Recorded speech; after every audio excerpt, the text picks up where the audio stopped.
Tô phi hả?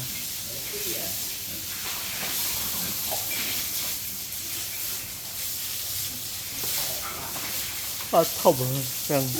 cái đành là chờ học ăn cái tủ trụ vậy này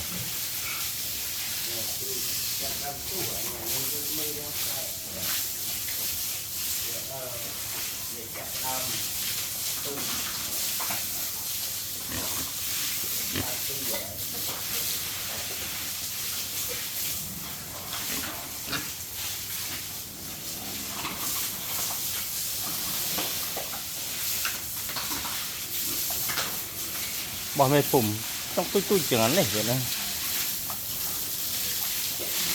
đập pan nó đâu hay tại vì để xi trên đây đi cái tội cho ăn cái đành rồi sạch riêng ăn cái đằng đó này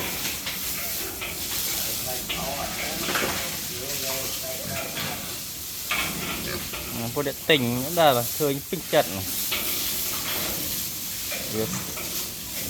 cái ăn tủi đã thật nguồn lấy dựa mồn cái con đẹp nhỉ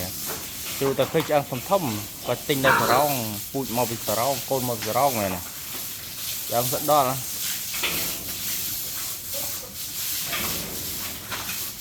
đây ăn cái chung bằng từ vì nó phân phân nào còn tôi phân này hả cái nào bong được bong vào đấy này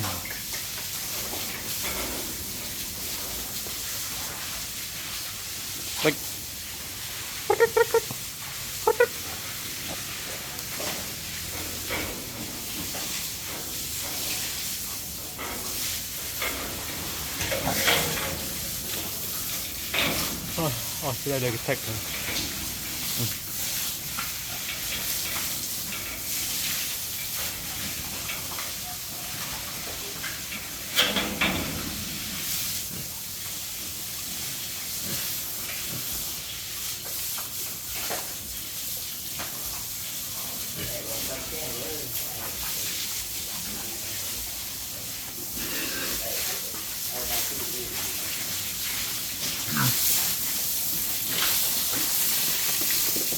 Anh là cũng mùi là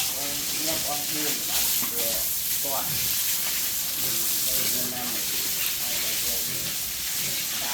mà pi mê cũng mùi đập pi mê hả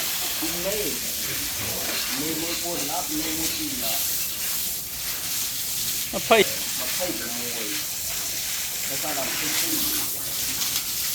nó có bật rồi